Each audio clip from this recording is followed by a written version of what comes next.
Assalamualaikum warahmatullahi wabarakatuh. Alhamdulillahilladzi arsala rasulahu bil huda wa dinil haqqi liyudhhirahu 'ala dini kullihi wa kafa billahi shahidan. Asyhadu an la ilaha illallah wa asyhadu anna Muhammadan abduhu wa rasuluhu la nabiyya ba'da. Yang sama-sama kita hormati Ketua Fraksi Partai Keadilan Sejahtera Ustaz Dr. Jazuli Joini, dan sama-sama kita hormati Wakil Ketua Fraksi Bidang Kinerja Bapak Dr. Andes Haji Adang Darajatun, yang sama-sama kita hormati Bendahara Fraksi PKS yang juga adalah Sekjen DPP PKS Habib Abu Bakar Al-Habsyi, Bapak Ibu sekalian dari GNPF Gerakan Nasional Pengawalan Fatwa, Keluarga dan Advokat Tragedi 7 Desember 2020. Selamat datang di fraksi PKS DPR RI untuk yang kesekian kalinya, karena ini bukan pertama kali saya rasa. Dan ini menjadi bagian melanjutkan silaturahim yang sudah terbangun, dan tentu ada hal-hal yang ingin disampaikan lebih mendalam. Karenanya untuk berkahnya acara kita, mari kita sama-sama mengawali dengan umul kitab suratul Fatihah. Fatihah.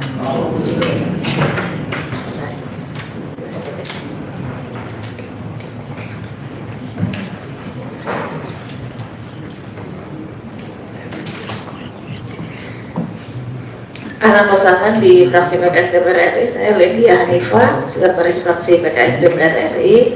Pada hari ini pimpinan sebagian ada yang sedang rapat di komisi, dan tentunya tidak menghormati para tamu. Hari ini adalah bagian dari aspirasi yang selalu disiapkan forumnya oleh fraksi PKS. Dan alhamdulillah Ketua Fraksi PKS DPR RI Dr. Jazuli Joini MA telah berkenan hadir, maka kita sama-sama mendengarkan sambutan dari Ketua Fraksi pada Dr. Jazuli. Disilakan. Terima kasih Ibu Sekretaris Fraksi. Bismillahirrahmanirrahim. Assalamualaikum warahmatullahi wabarakatuh. Alhamdulillah, salatu wassalamu ala rasulillah Sayyidina Muhammad ibn Abdullah wa ala alihi wa sahbihi wa man tabi'ahu wa wala. Wala hawla wala quwata illa billah. Amma ba'du. Yang sama-sama kita hormati Sekjen Partai Keadilan Sejahtera Habib Abu Bakar Al-Habsyi, yang juga Komisi 3, yang kita hormati Pak Jenderal Adang Darajatun,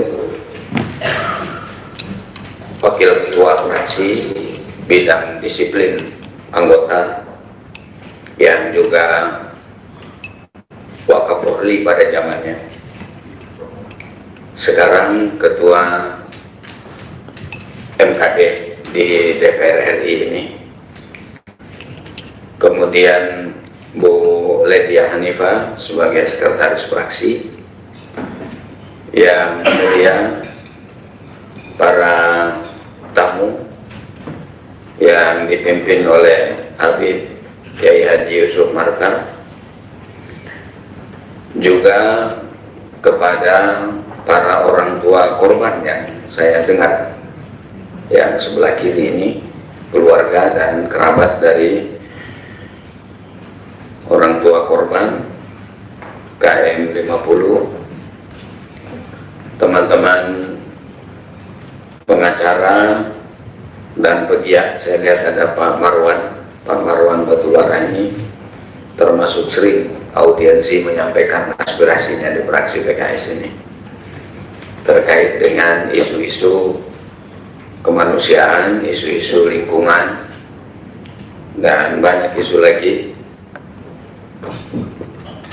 Teman-teman wartawan yang hadir dan seluruh yang hadir yang saya cintai, alhamdulillah kita bersyukur kepada Allah Subhanahu wa Ta'ala atas nikmat dan karunia-Nya. Semoga Allah terus memberikan nikmat dan karunia-Nya kepada kita, memberikan keberkahan pada seluruh anugerah dan nikmat yang diberikan kepada kita. Atas nama pimpinan fraksi PKS dan seluruh anggota, kami mengucapkan selamat datang, ahlan wa sahlan, welcome di kantor fraksi PKS, tempat pleno fraksi PKS tempat ini tempat rapat pleno fraksi PKS yang biasa kami membahas tentang persoalan-persoalan keumatan, persoalan-persoalan kerakyatan, persoalan-persoalan kebangsaan. Ruang ini adalah ruang bapak-bapak, ibu-ibu semua. Kami cuma pinjam aja karena kami ini wakil daripada bapak-bapak dan ibu-ibu. Sesungguhnya yang punya kantor dan ruangan ini adalah bapak-bapak dan ibu-ibu semua.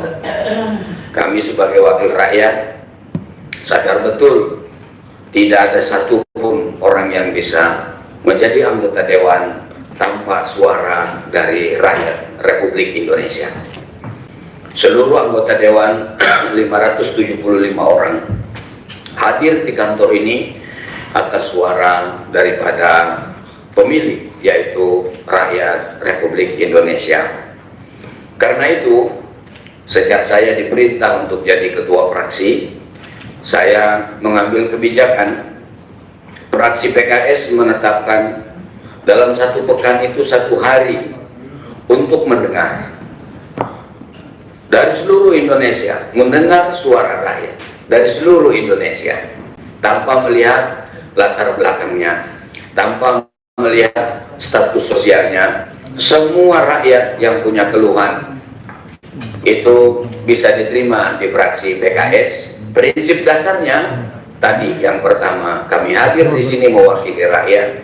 Yang kedua, banyak kita dengar rakyat itu mengatakan, ini DPR waktu mau pemilu, rumah kami itu diketok semuanya untuk minta suaranya. Tapi begitu sudah jadi, jangankan mengetok lagi, ditelepon pun tak akan telepon. Itu bisa saja terjadi pada fraksi dan partai lain.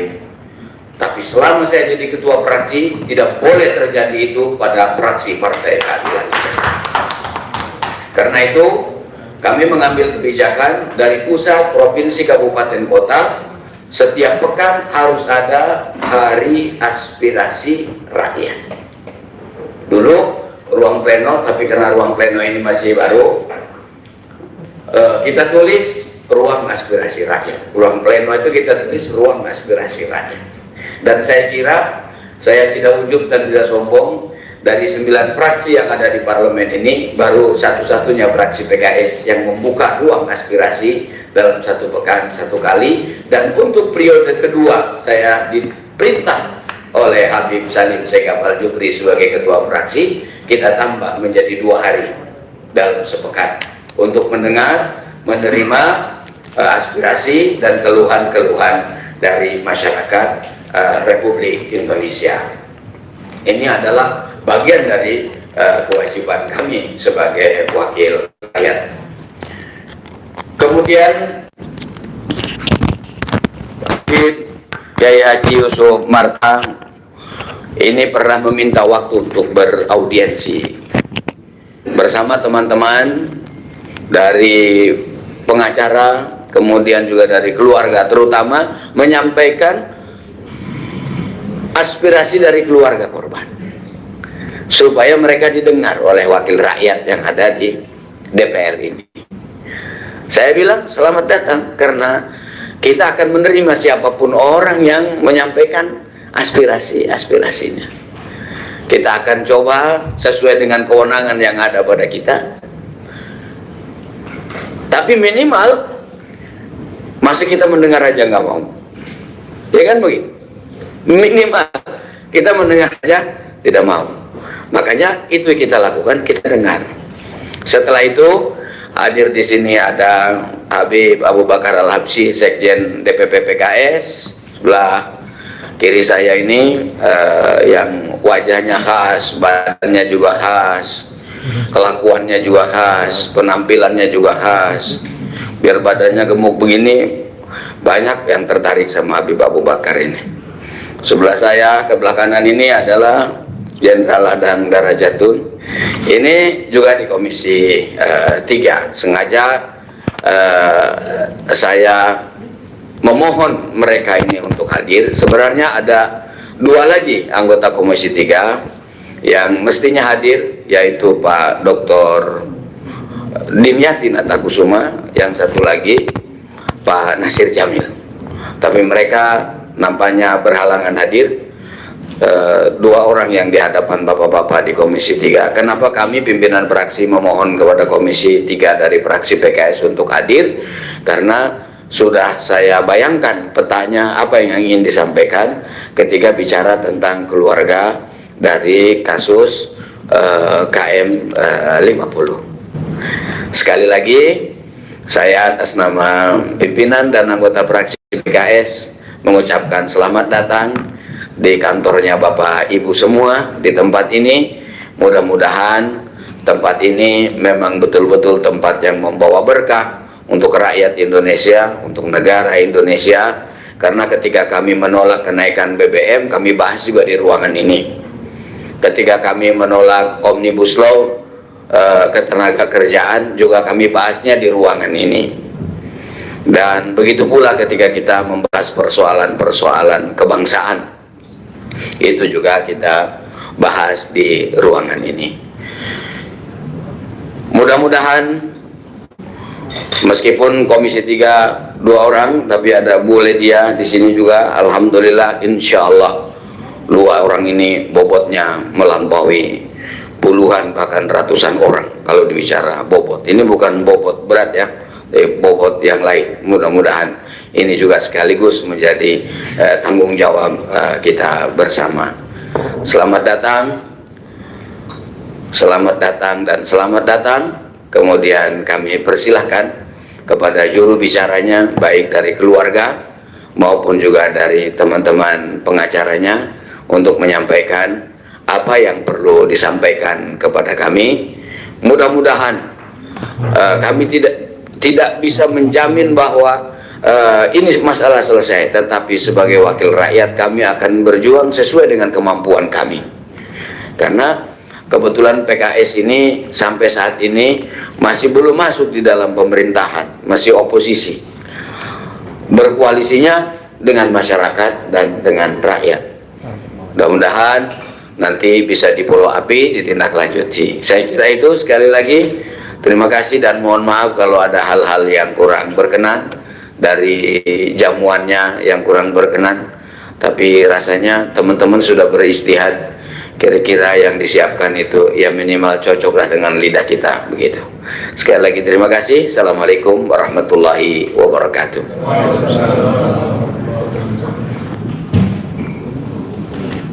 Baik, jazakumullah khair Dr. Jazuli Juwaini, Ketua Fraksi PKS DPR RI. Selanjutnya kami persilahkan kepada pimpinan rombongan yang akan menyampaikan pada Bapak Kiai Yusuf Muhammad Martak. Disilakan. Terima kasih. Bismillahirrahmanirrahim. Assalamualaikum warahmatullahi wabarakatuh. Innal hamdalillah nahmaduhu wa nasta'inuhu wa nastaghfiruh wa na'udzu billahi min shururi anfusina wa sayyiati a'malina. May yahdihillahu fala mudilla lahu wa may yudlil fala hadiya lahu. Asyhadu an la ilaha illallah wahdahu la syarika lahu wa asyhadu anna Muhammadan abduhu wa rasuluh. Amma ba'd. Pertama-tama kita panjatkan puji dan syukur kehadirat Allah Subhanahu wa taala. Kita dari perwakilan keluarga korban beserta teman-teman yang telah diterima di ruangan fraksi Partai Keadilan Sejahtera. Segala puji bagi Allah Subhanahu wa taala. Saya diterima oleh fraksi PKS dan alhamdulillah diterimanya di ruang fraksi PKS. Insyaallah pertemuan ini adalah pertemuan yang akan bermanfaat dan menjadikan pertemuan yang punya kelanjutan yang bisa membantu apa yang akan kita sampaikan.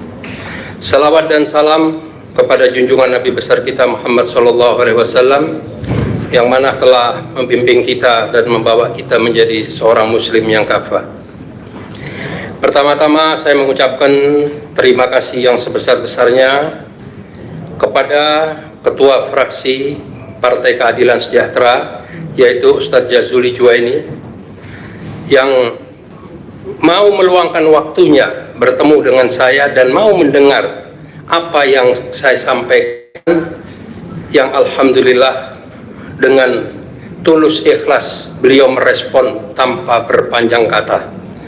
Karena saya sudah menyampaikan apa yang telah kita perjuangkan dan apa yang telah kita lakukan, yaitu dari tim pengacara telah mengajukan surat secara formal kepada Komisi 3 pada tanggal 19 Agustus. Namun tidak ada tanggapan. Disusul surat yang kedua pada tanggal 29 September ke Komisi 3, juga tidak ada tanggapan, dan disusul dengan surat tanggal 96 November yang ditujukan kepada Ketua Mahkamah Dewan, juga tidak ada tanggapan.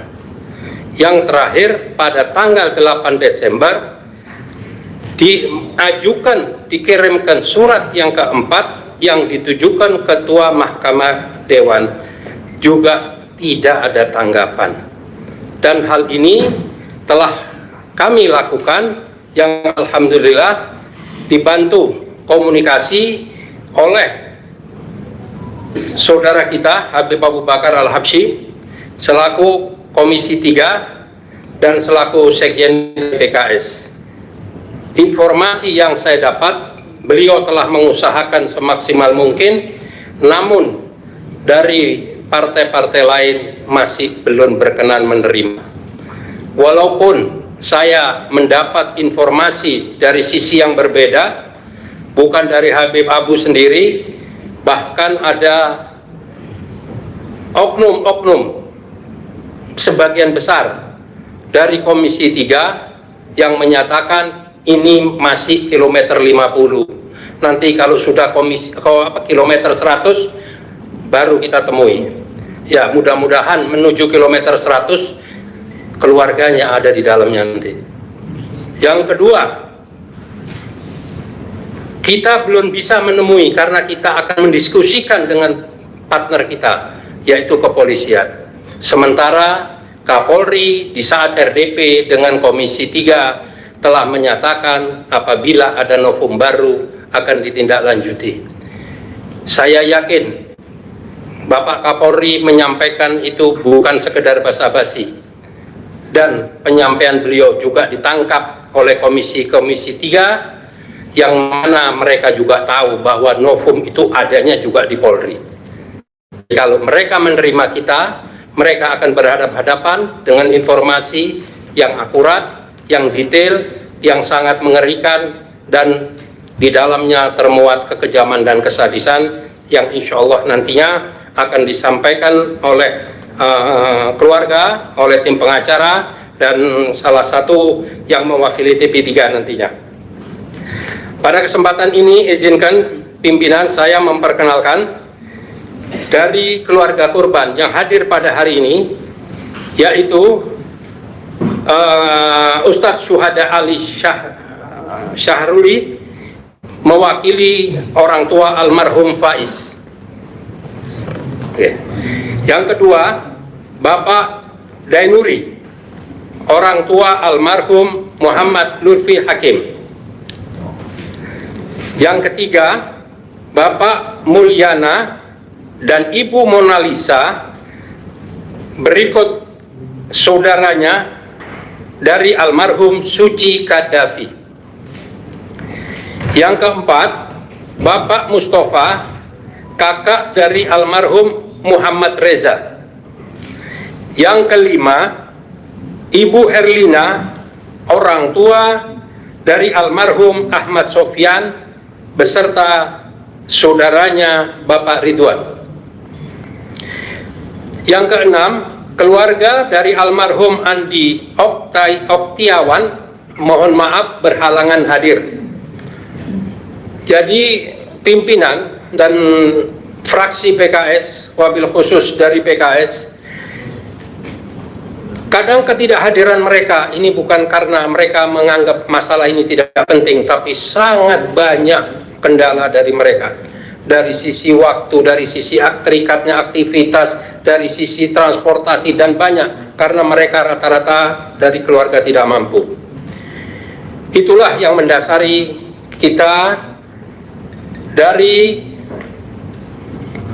pengacara membantu dengan sukarela yang saat ini di bawah koordinasi yaitu saudara kita yang tercinta Saudara Aziz Yanwar, yang kedua Habib Ali Al-Atas, yang ketiga Dwi Haryadi, yang keempat Sumadi Atmaja, yang kelima Muhammad Fikri, dan yang keenam Bapak Marwan Batubara mewakili TP3, tim pengawal peristiwa pembunuhan kilometer 50.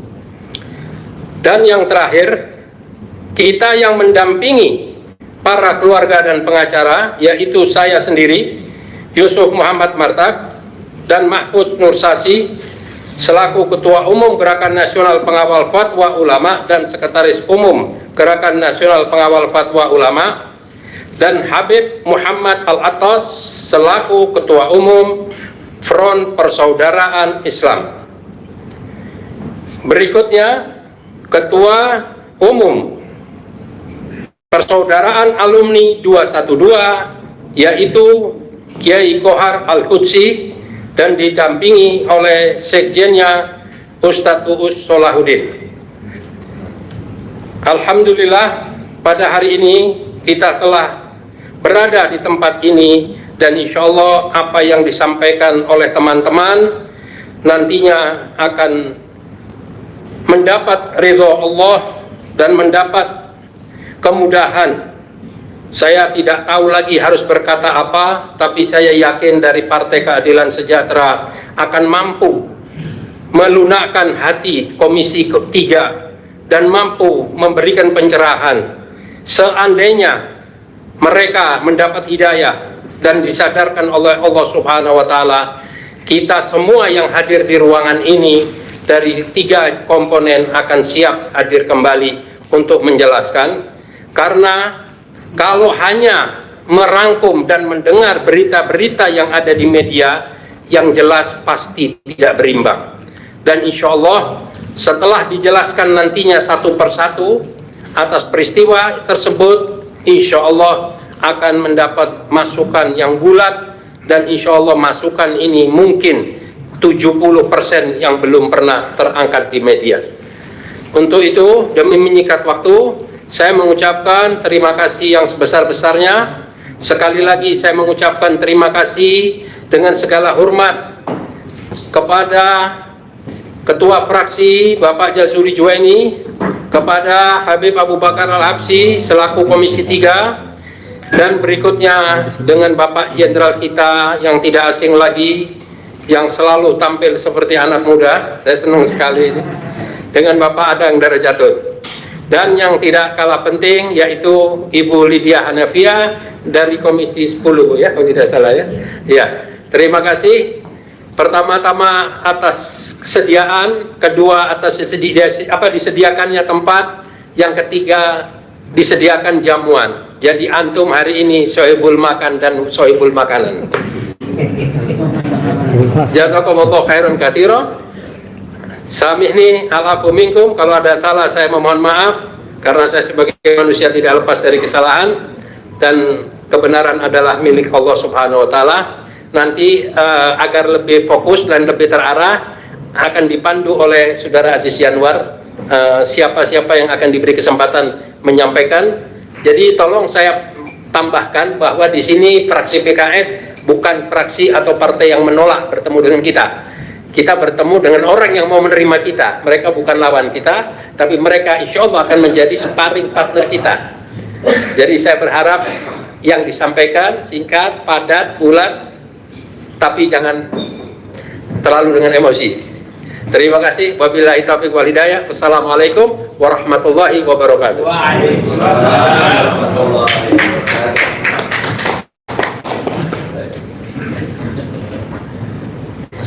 Baik, terima kasih Bapak-Bapak sekalian, Pak Jazuli Juwaini, Pak Habib Abu Bakar, Pak Jenderal Adang Jenderal Jatun, dan juga Bu Lydia. Untuk mempersingkat waktu, saya akan langsung mulai. Yang pertama, penyampaian dari keluarga syuhada korban KM50. Mungkin Ustadz Akse bisa mengatur siapa yang mau lebih dahulu. Saya bisa sampaikan, mungkin Ustadz Akse mungkin bisa sampaikan untuk awalan dari ini, orang tua dari Ahmad Faiz, Ahmad Syukur. Waktu dan tempat persilakan Ustadz.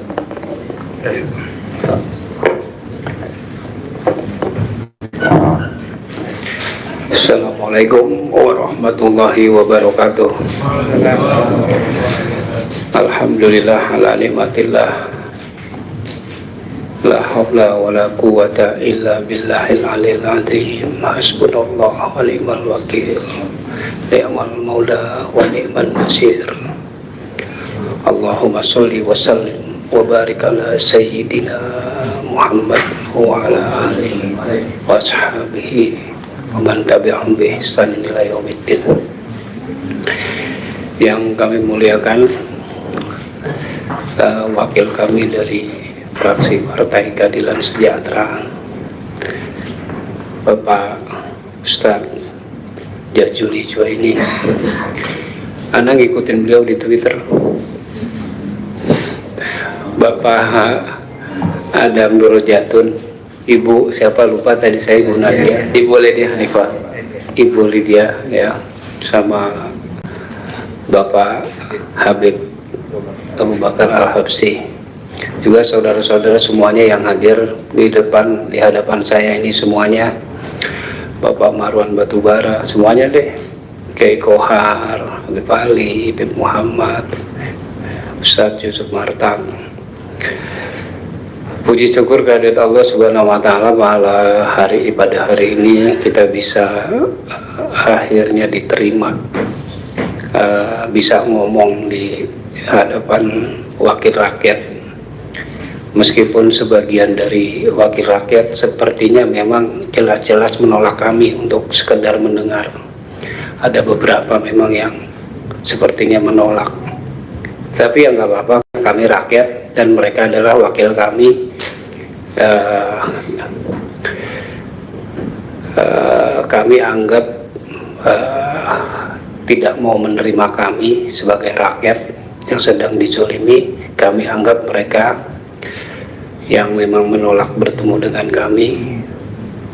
kami anggap mereka itu sebagai orang yang mendukung dari penyiksaan dan pembantaian biadab pada tanggal 7 Desember 2020, mendukung dengan sikap diamnya, mendukung dengan profesinya atau statusnya di Dewan Pimpinan Rakyat. Ya nggak apa-apa, nanti mereka hadapi saja sendiri dukungan mereka itu di hadapan Allah Subhanahu wa Ta'ala. Jadi kami nggak ada masalah. Alhamdulillah, fraksi dari PKS mau jumpa dengan kami, mungkin mau mendengarkan bagaimana rasanya kebahagiaan kami ketika putra-putra kami memohon izin kepada kami, Babe, Mama mohon izin mau berangkat, mau kemana, mau kawal Habib Rizik.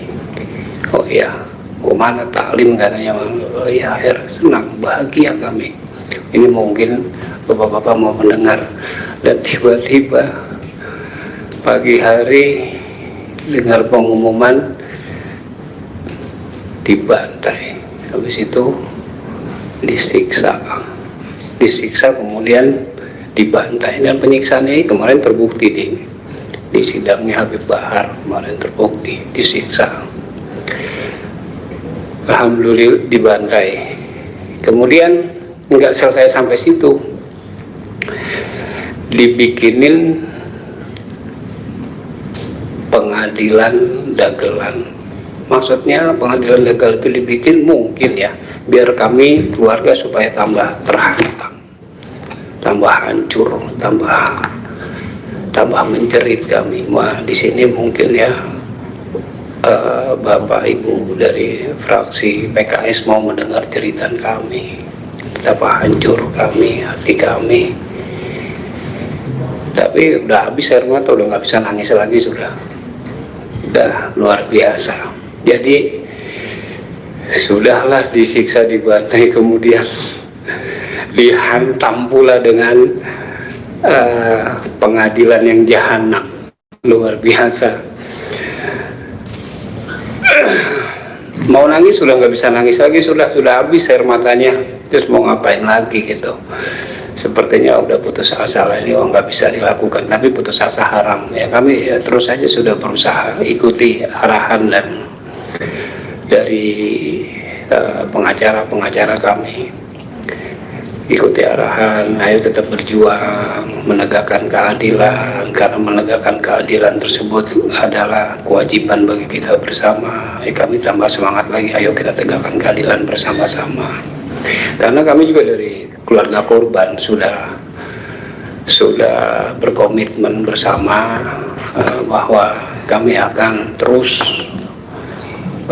melakukan tuntutan dalam upaya tegaknya keadilan dalam kasus tragedi kemanusiaan KM50 ini. Dengan 3 macam tuntutan kami akan terus menuntut, dengan tuntutan dunia. Nah, seperti sekarang ini adalah upaya kami untuk menuntut dalam tuntutan dunia, tegaknya keadilan di pengadilan HAM, nanti pengadilan hak asasi manusia, karena menurut kami ini adalah pelanggaran HAM berat. 6 orang diintai, dikuntit, disiksa, dibunuh, dibikinin pengadilan jahanam, pengadilan dagelan. Ini kalau bukan tragedi kemanusiaan apa namanya ini? Dan itu terstruktur, dilakukan dengan secara terstruktur dan tanpa salah, sedikit pun nggak ada salahnya. Apa salahnya? Coba sampaikan kepada kami, putra-putra kami salahnya di mana? Pertama, mereka semua punya KTP legal, mereka itu putra bangsa, anak bangsa, punya KTP semua, SIM juga pada punya. Kemudian mereka, perjalanan mereka adalah perjalanan yang legal, perjalanan mau ngaji. Kendaraan yang mereka gunakan juga legal. Habib Rizik pada waktu itu tersangka pun bukan, legal perjalanannya, tujuan perjalanannya juga legal, kendaraan yang digunakan juga legal. Lalu kenapa dibunuh? Terus mereka bilang menyerang polisi. Di mana di sana ada polisi? Gak ada seragam polisi di sana. Yang ada banyak preman di sana, itu preman penjahat, itu gerombolan jahat itu. Udah nggak usah pakai cerita deh, pokoknya kami udah nggak sanggup lagi nangis deh, artinya nggak bisa ngomong apa-apa lagi. Semua bisa berterima kasih ada yang mau dengerin curhatan kami gitu. Sekedar denger curhat aja, apa namanya, aduh gimana ya, pada nggak mau kan, gila ya. Padahal mereka itu wakil rakyat sih, tapi nggak apa-apa, itu tanggung jawab mereka sendiri nanti di hadapan Allah Subhanahu wa Ta'ala. Jadi kami itu mengklasifikasikan para durjana itu. Yang pertama adalah para pengintainya, yaitu penguntitnya, pengintainya, terus eksekutornya di lapangan tuh yang ngebunuh putra-putra kami, terus para penyiksanya, terus komandan-komandan pengarahnya, terus aktor intelektualnya.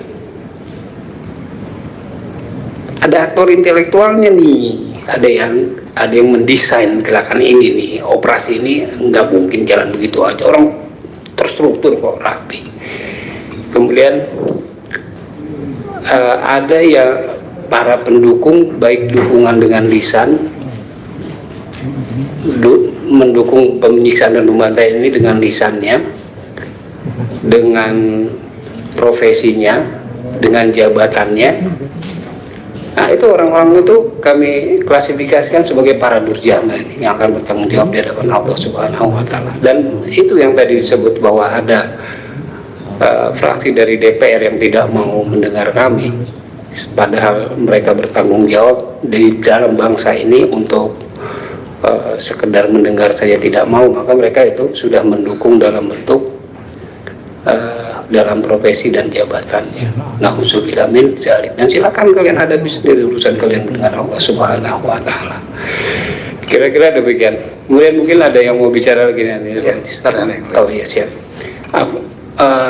Mohon maaf itu yang bisa saya sampaikan sedikit mungkin berantakan dan lain sebagainya, ya mohon dimaklumin aja karena sebenarnya mau nangis tapi malu kalau nangis sebentar banyak orang gini. Jadi ya begitu deh yang bisa kami sampaikan. Wassalamualaikum warahmatullahi wabarakatuh. Waalaikumsalam warahmatullahi wabarakatuh. Baik, selanjutnya dari keluarga Bapak Dainuri. Beliau adalah keluarga dari M. Lutfil Hakim, salah satu syahada juga Pak dari 6 orang itu. Silakan Bapak, mungkin ada yang mau disampaikan. Waktu dan tempat kami persilakan. Assalamualaikum warahmatullahi wabarakatuh. Langsung aja saya, jadi menyingkat waktu. Terima kasih kepada Pak Ketua dan jajarannya dari fraksi Partai Keadilan Sejahtera dan para rekan semuanya dan bapak-bapak semua yang saya muliakan, yang tidak bisa sebutkan satu persatu namanya. Insya Allah tidak mengurangi hormat dan takzim saya. Saya mau curhat hitungannya, mengungkapkan bahwa anak saya ini telah disiksa, terus dibunuh, Masya Allah, lukanya. Jadi mau curhat, jadi apa, luka-lukanya ini kalau tembakan udah jelas. Itu ada 4 tembakan tuh posisi di kiri. Posisi di kiri sini 4-4-nya itu sejajar, kayak sekitar 2 sentian. Ada fotonya. Alhamdulillah Pak Pimpinan kita bawa semua dokumentasinya. Itu bisa diperlihatkan.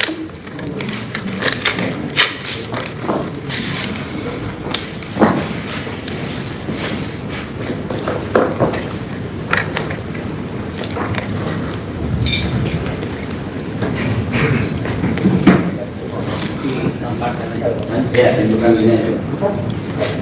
Lihatkan aja.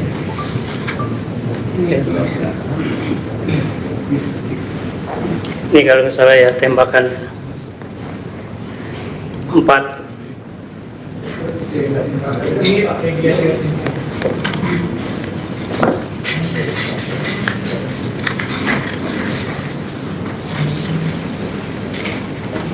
Terus kulit belakangnya ini habis, ini semua. Itu tembakannya nembus. Emang saya menyaksikan diri paling ya jarak dekat saya megang, itu ditutup pakai kapas tuh, sempet saya tarik-tarik itu. Itu jadi kulit belakang ini habis semuanya. Terus Habis bekas apa itu Pak? Bekas apa dugaan? kayaknya ditarik apa dikulitin, kurang tahu itu. Saya yakinnya sih kayaknya ditarik-tarik itu, apa diseret mungkin ya. Terkelupas habis, bersih, nyampe tinggal putih doang. Itu yang dinamakan yang disampaikan oleh Ketua Komnas HAM itu biasa terjadi kalau orang punya kendala penyakit kolesterol. Jadi artinya bisa melepaskan.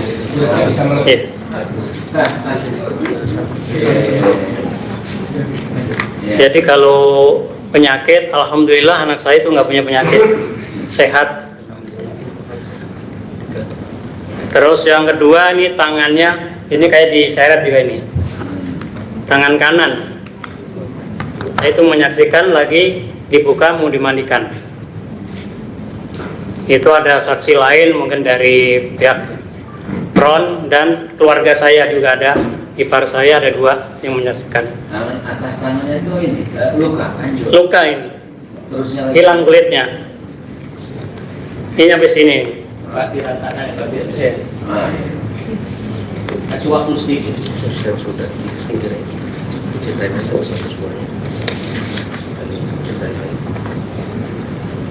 Ini kulit tadi yang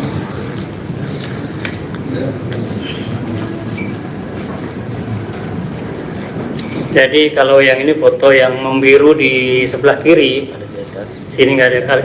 Kalau jahitan ini dari kayak hampir nyampe leher nih, nyampe bawah. Tuh jahitnya juga kayak apa, baju bekas dijahit gitu. Masya Allah tuh, tega banget. Ini kayak bukan manusia lagi dianggapnya. Lihat situ Pak, dilihat saya.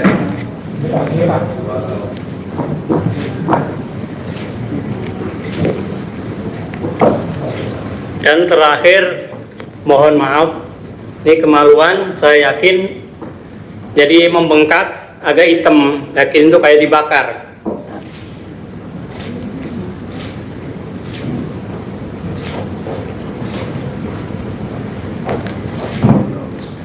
Jadi kejamnya kayak begitu. Jadi ini mungkin ya udah direncanakan. Jadi kita cuma minta keadilan di dunia, kalau akhirat dengan pasti. Jadi minta keadilan dunianya, mudah-mudahan bisa adil seadilnya. Mudah-mudahan fraksi bisa mendengar keluhan saya dan keluarga, bisa menyampaikan ke komisi yang lain. Sekian mungkin, terima kasih. Wassalamualaikum warahmatullahi wabarakatuh. Assalamualaikum keluarga M. Lutfil Hakim. Iya barusan. Faiz Ahmad Syukur. Iya, ada juga itu dokumentasinya sama, foto-fotonya juga. Kemudian ini selanjutnya Bapak Hendra Mulyana, orang tua dari syuhada Muhammad Suci Qaddafi. Persilakan Pak Hendra. Assalamualaikum warahmatullahi wabarakatuh. Selamat sore, terutama Pak Pimpinan yang saya hormati, Wakil yang saya hormati, Bapak-bapak sekalian, Ibu-ibu sekalian yang saya hormati. Adapun saya menceritakan sedikit waktu pengambilan jenazah itu dipersulitnya, nauzubillah min dzalik. Sampai komisi 9 turun tangan, jenazah itu juga sampai dipersulit juga. Yang katanya nih jenazah boleh dipoto dan dilihat, dan ada perjanjian dari pihak keluarga jenazah tidak boleh, tidak mau diotopsi. Ternyata itu diotopsi tanpa sepengetahuan dari keluarga. Pas dibuka jenazah di Petamburan, saya melihat dengan mata saya sendiri, itu jahitan dari atas sampai ke bawah, kasar bener jahitannya. Mata sebelah kiri anak saya lebam, hidung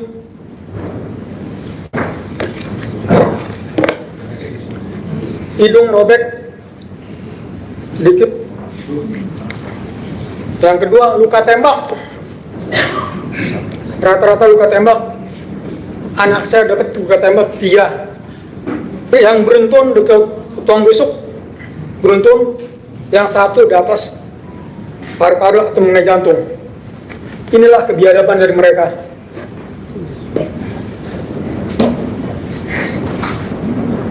Tidak sampai dengan situ, anak saya juga banyak luka, semacam luka pelupas, kayak orang disiram air panas.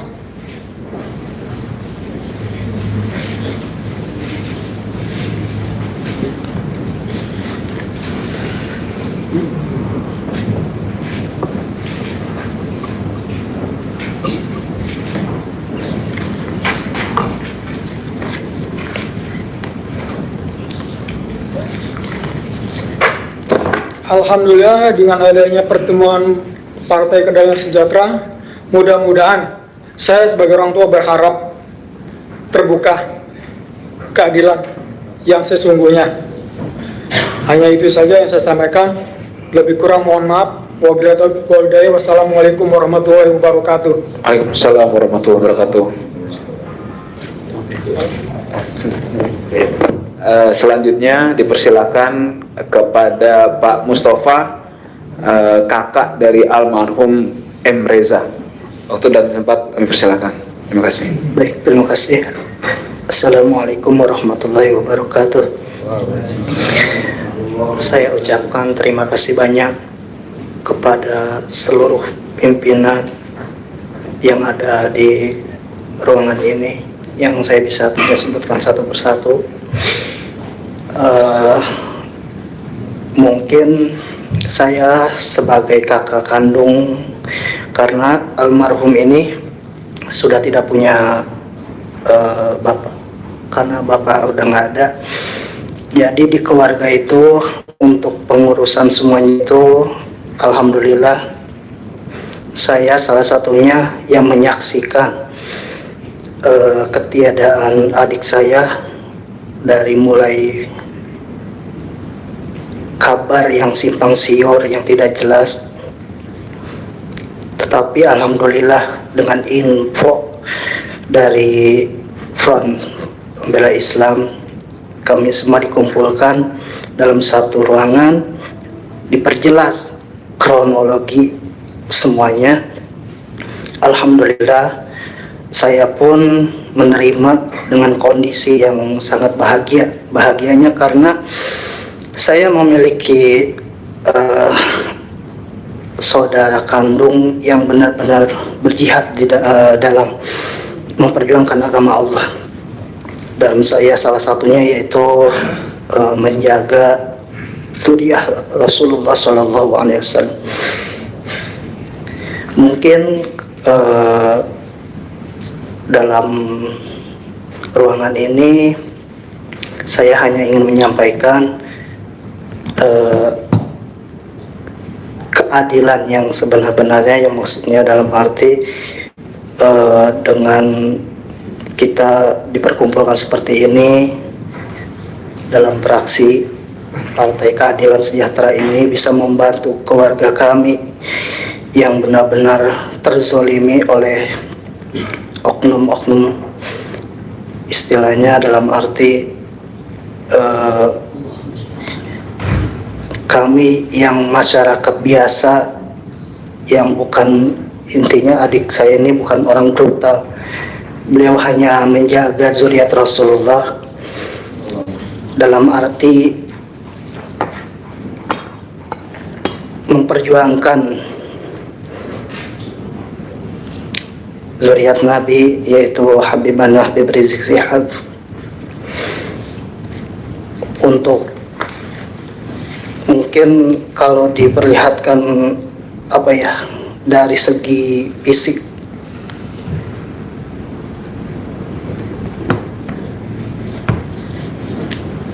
ini tidak wajar untuk dilakukan kepada manusia, Pak.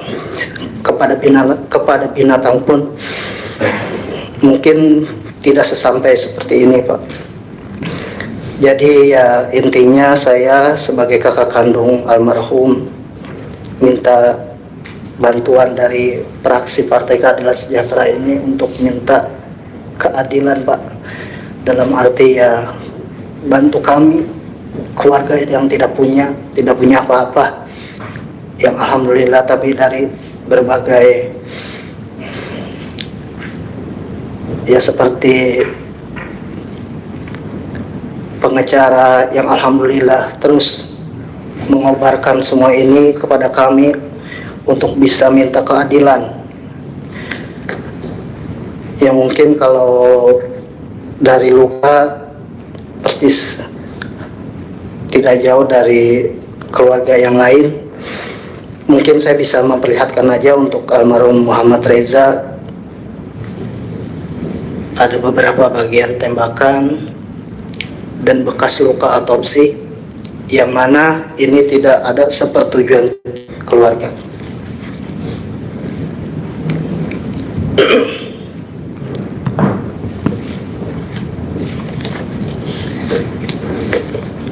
Di samping ada luka tembak, di sini juga ada luka bakar, Pak. Yang mana luka bakar ini sehingga mengelupas kulit adik kami Mungkin hanya itu aja sih Pak yang bisa saya sampaikan. Sekali lagi saya dari keluarga almarhum untuk senantiasa meminta bantuannya kepada fraksi Partai Keadilan Sejahtera ini untuk bisa memberikan keadilan kepada keluarga kami yang sudah tiada. Untuk itu saya ucapkan terima kasih. Assalamualaikum warahmatullahi wabarakatuh.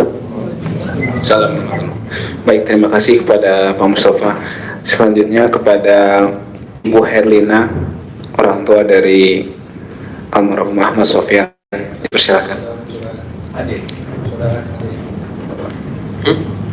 Iya, kepada Mustafa ya. Iwan, saudara Iwan, maaf. Terima kasih. Silakan. Bismillahirrahmanirrahim.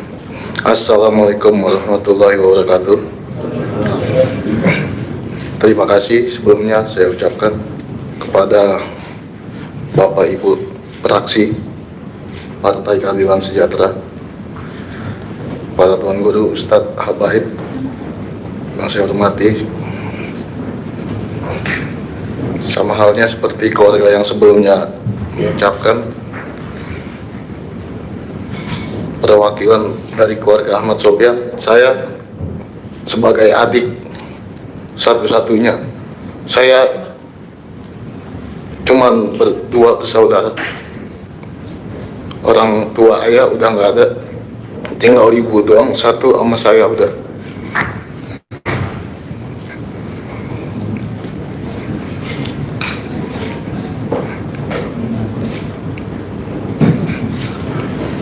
Sama seperti keluarga yang lain, saya ingin menunjukkan bahwa pembunuhan tragedi Camp 50 ini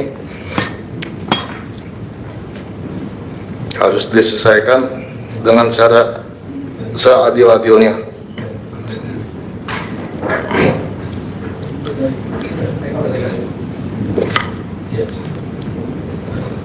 Ini contoh pembantaian di kilometer 50. Saya punya abang Ahmad Sofyan. Selain 2 luka tembak, di sini juga ada luka penyiksaan seperti pukulan,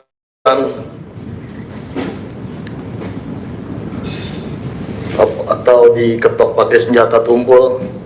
Di sini kelihatan banyak. Dan ini contoh wajah lebam, muka seperti bukan muka, beda sekali.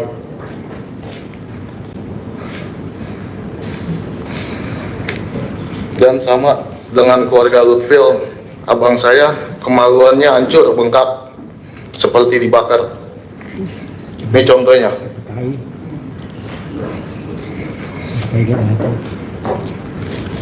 Kulit tangan juga sama, melepuh. Ini contohnya. Juga diotopsi tanpa izin keluarga.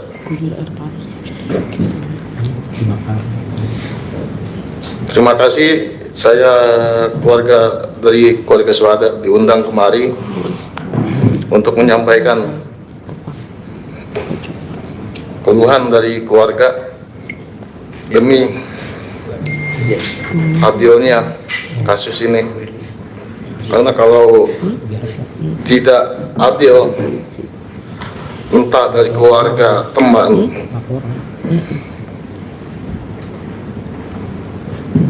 mungkin punya hukum sendiri nantinya kalau ini tidak dihukum dengan secara adil. Itu aja yang saya sampaikan. Makasih. Assalamualaikum warahmatullahi wabarakatuh. Waalaikumsalam warahmatullahi wabarakatuh. Baik, saya minta maaf Pak, ini saya perkenalkan Ibu Herlina, ibunda dari Ahmad Sofyan, ibunda dari beliau juga. Tadi tidak bisa sanggup menyaksikan foto-fotonya, makanya duduk di belakang. Tapi mungkin ada yang mau disampaikan. Terima kasih. Silakan Ibu. Assalamualaikum warahmatullahi wabarakatuh. Aktivitas sehari-hari saya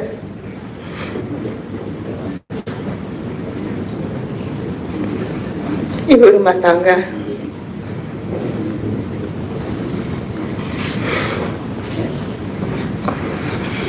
Mohon dari fraksi Partai Keadilan Sejahtera bisa mengusut tuntas KM 50.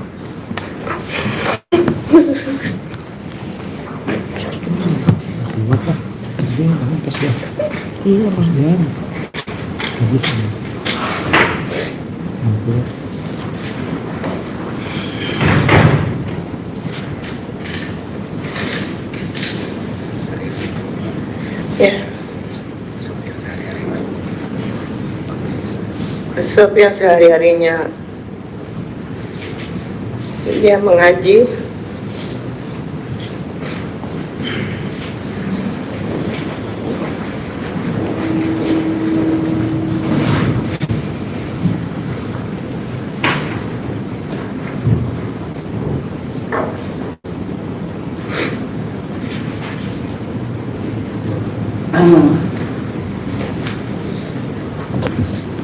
itu saja deh Pak kondisinya. Iya seperti yang tadi dilihatin fotonya.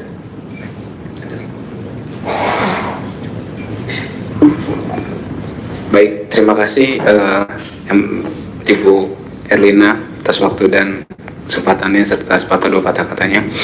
Baik, selanjutnya Pak, kami akan mempersilahkan kepada tim dari TP3 yang luar biasa dari awal kasus ini bergulir membantu pihak keluarga dan tim kuasa hukum untuk mengungkap kasus ini lebih lanjut, lebih mendalam dengan semua keahlian yang dimiliki oleh anggota-anggota di timnya. Di sini kami persilakan Pak Marwan Batubara, waktu dan tempat kami persilakan. Terima kasih. Terima kasih Mas Aziz. Assalamualaikum warahmatullahi wabarakatuh. Alhamdulillah, wassalatu wassalamu ala asyrofil anbiya'i wal mursalin wa ala alihi washabbihi ajmain, amma ba'd. Mungkin secara ringkas saya sampaikan beberapa langkah advokasi yang telah dilakukan oleh TP3 sejak bulan Februari 2021, karena kasusnya sendiri terungkap itu tanggal 7 Desember 2020 saat konferensi pers oleh Kapolda Metro dengan Pangdam Jaya. Jadi ada 7 Desember konferensi pers oleh itu terungkap pertama kali karena dari pihak keluarga atau FPI sendiri kan tidak tahu kasus itu. Hanya setelah ada konferensi pers itulah ternyata memang ada kejar mengejar dan berbagai rentetan peristiwa yang terjadi pada tanggal 5 dan 6 Desember 2020. Saat itu yang konferensi pers yang memimpin adalah Kapolda Fadil Imran dan Pangdam Jaya Pak Dudung. Nah, TP3 sendiri pertama kali menyampaikan sikap menuntut setelah beberapa kali pertemuan, termasuk juga dengan teman-teman dari FPI dan dari keluarga, termasuk Pak Abdullah itu mendatangi rumah keluarga korban satu persatu, didatangi dan dituliskan dalam buku putih. Nah, secara ringkas kita melakukan ada pernyataan sikap, kemudian ada petisi, ada audiensi dengan Presiden tanggal 9 Maret, ada launching buku putih, sempat melakukan mubahalah menantang polisi, ya, terutama yang melakukan manipulasi informasi. Kita tantang untuk mubahalah di Masjid Al Furqan di Matraman. Kemudian ada doa bersama, ada RDPU ke 3 fraksi, pertama kali itu PKS, kemudian PAN, P3, karena kita menyurati pimpinan DPR, kemudian Komisi 3 berkali-kali itu tidak pernah diberi kesempatan. Akhirnya, alhamdulillah, yang pertama kali menanggapi adalah PKS, dan saya ingat acara itu masih tahun lalu berlangsung di sini. Kemudian ada juga launching buku versi bahasa Indonesia dan juga bahasa Inggris Kemudian kita melaporkan kasus ini ke salah satu atau beberapa lembaga internasional. Salah satunya itu adalah ke UNHCR ya, bulan Maret 2021. Kemudian terakhir kita menyampaikan laporan juga ke perwakilan PBB di Jakarta. Itu kira-kira bulan November yang lalu. Nah, itulah langkah-langkah advokasi yang sudah kita lakukan. Tapi beberapa hal mungkin sebagai tambahan, bahwa sebetulnya kalau bicara novum yang ditawarkan atau diminta oleh Kapolri pada tanggal 25 Agustus yang lalu 2022, silakan kalau masyarakat punya novum. Sebetulnya itu jelas merupakan upaya untuk merekayasa menutupi kejahatan yang sebenarnya. Kenapa? Karena pengadilan yang berlangsung terhadap 2 anggota polisi itu didasarkan kepada hasil penyelidikan yang tidak valid. Karena penyelidikan itu sendiri yang dilakukan oleh Komnas HAM itu tidak pernah, belum pernah ya kalau menurut aturan yang ada. Yang mereka lakukan itu hanya memantau sesuai dengan Undang-Undang Nomor 39 Tahun 1999. Itulah yang dilakukan, lalu itulah yang dijadikan dasar. Sementara Komnas HAM sendiri itu sangat bias karena tidak pernah memasukkan apa yang menjadi informasi dan data yang diminta dari keluarga korban dari FPI. Itu memang diminta, tapi dalam laporan yang disampaikan kepada pemerintah Januari 2021 itu tidak dimuat itu yang datang dari pihak kita, dari keluarga terutama dan dari FPI. Yang ada adalah rekayasa mereka sesuai dengan laporan polisi. Yang antara lain disebutkan bahwa 6 laskar ini menyerang atau laskar itu menyerang. Padahal lalu disebutkan punya senjata. Nah, itu kebohongan yang sangat nyata. Apalagi kalau kita bicara penyelidikan yang sifatnya pro justisia, itu belum pernah terjadi. Maka yang selalu kita tuntut adalah supaya Komnas HAM mengulang kembali penyelidikan pro justisia sesuai dengan Undang-Undang Nomor 26 Tahun 2000 tentang Pengadilan HAM. Nah, kembali tadi ke pernyataan novum, bagaimana kita bicara novum kalau pengadilan itu sendiri belum pernah terjadi. Yang kedua, kalau memang serius mencari novum, itu bukan tugas kita yang utama melakukan, tapi polisi. Mereka tidak melakukan itu, dan kalau mau buku putih DP3 itu sudah merupakan informasinya itu sangat banyak kalau kita bicara novum, kalau memang niatnya baik. Nah, tapi kalau kita bicara kembali kepada sikap pemerintah selama ini, sifatnya adalah cover up, mengcover up, menutupi kejahatan yang sebenarnya dengan melakukan banyak rekayasa, mulai dari yang dilakukan oleh Komnas HAM, lalu didukung dan di-endorse oleh pemerintah, dan dibiarkan juga oleh Komisi 3, sayangnya itu. Ya, ini tidak pernah kita dengar, apalagi tadi saya sebutkan, Komisi 3 itu tidak berkenan menerima kita. Menjawab surat saja tidak pernah, padahal kita sampaikan secara resmi. Nah, karena itu saya kira yang kita tuntut, kita harapkan ke depan, terakhir saya sampaikan bahwa kita berharap nanti mudah-mudahan kalau komisioner Komnas HAM-nya sudah berganti, kemudian ada pergantian pemerintahan, ya kalau yang sekarang saya tidak yakin, ya, tapi pemerintahan yang nanti itu akan mengambil alih kekuasaan, ada penyelidikan ulang atau penyelidikan yang sebenarnya, ya bukan ulang, karena yang saya sebut tadi itu bukan penyelidikan, hanya pemantauan. Jadi penyelidikan dilakukan oleh Komnas HAM yang baru, kemudian barulah proses pro justisianya yang nanti akan melibatkan Kejaksaan Agung untuk melakukan penyidikan. Lalu dalam proses penyidikan sampai nanti pengadilan itu ada hakim-hakim ad hoc yang datang dari masyarakat yang dijamin undang-undang untuk terlibat. Itulah yang kita harapkan. Dan saya kira hari ini dari DP3 saya mohon maaf karena memang ada beberapa kegiatan dari yang lain, pengurus lain terutama Pak Abdullah tidak bisa hadir. Tapi dalam hal ini saya kira sikap kita masih konsisten. Mudah-mudahan nanti kebenaran bisa akhirnya muncul, terutama tadi lewat adanya penyelidikan yang sebenarnya yang dilakukan oleh Komnas HAM dan didukung oleh pemerintahan yang baru yang mudah-mudahan nanti bisa berganti, bukan Jokowi 3 periode. Saya kira itu harapan dan doa kita semua. Terima kasih. Assalamualaikum warahmatullahi wabarakatuh. Waalaikumsalam warahmatullahi wabarakatuh. Baik. Bismillahirrahmanirrahim. Assalamualaikum warahmatullahi taala wabarakatuh.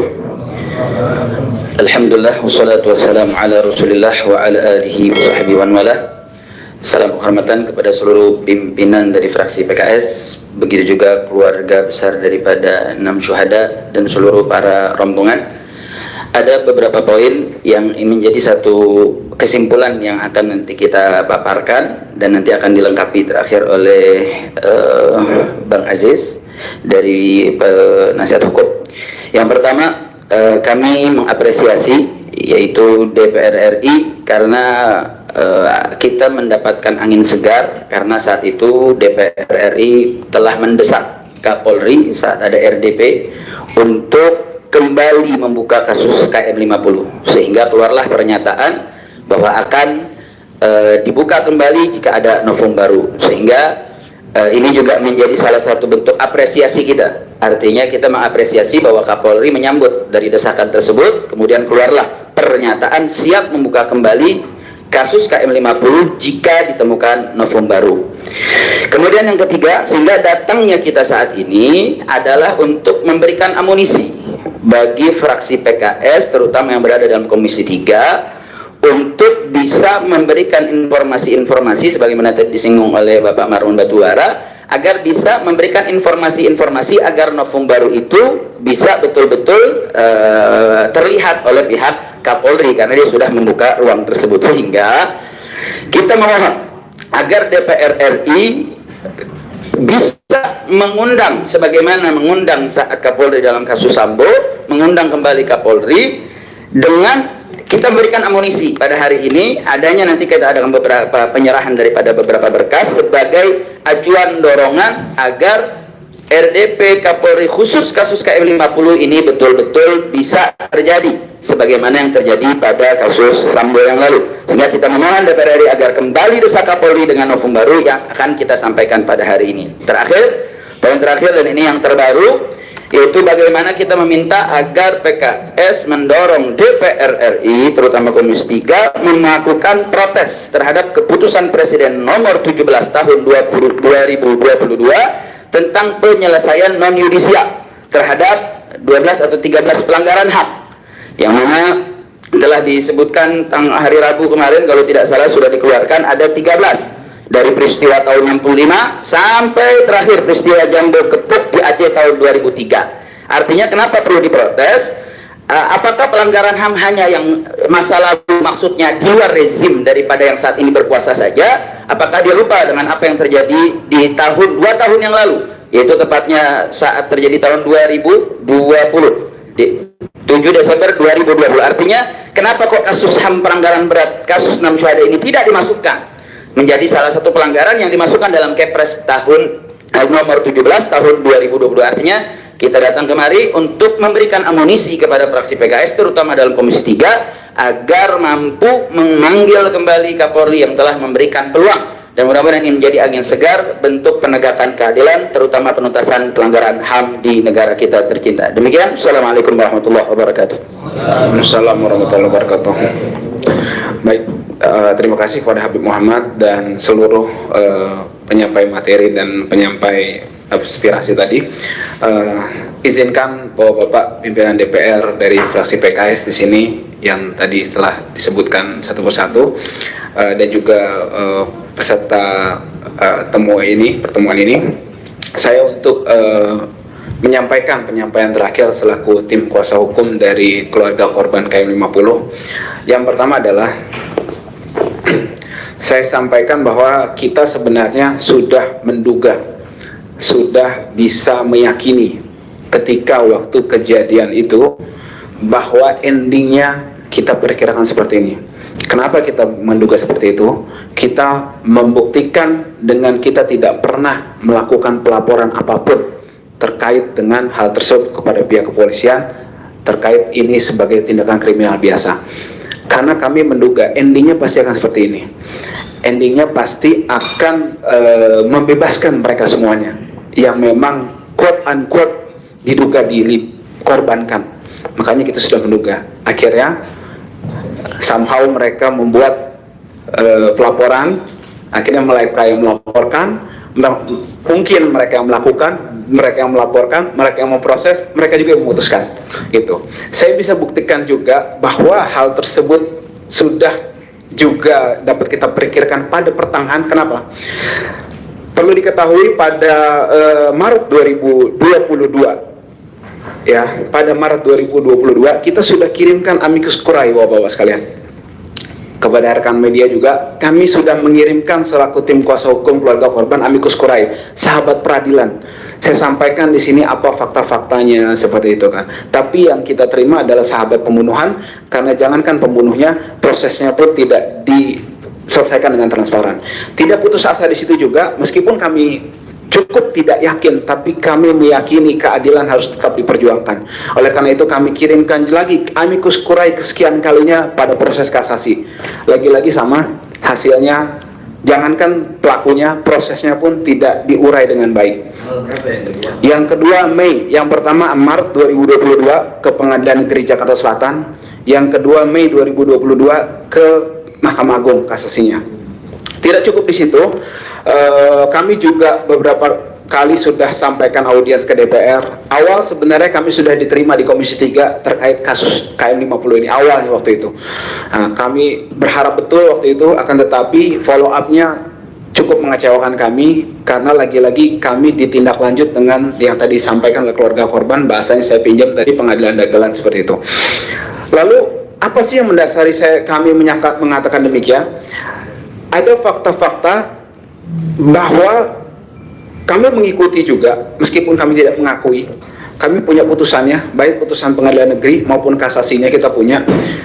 Kenapa di sini kita bahas? Karena qadarullah, ada makar Allah pada persidangan Habib Bahar yang mengatakan bahwa para syuhada ini disiksa, dibunuh apa segala macam gitu kan, diperlakukan tidak jahat dan kukunya dicabut apa segala macam. Itu yang menjebloskan Habib Bahar ke penjara.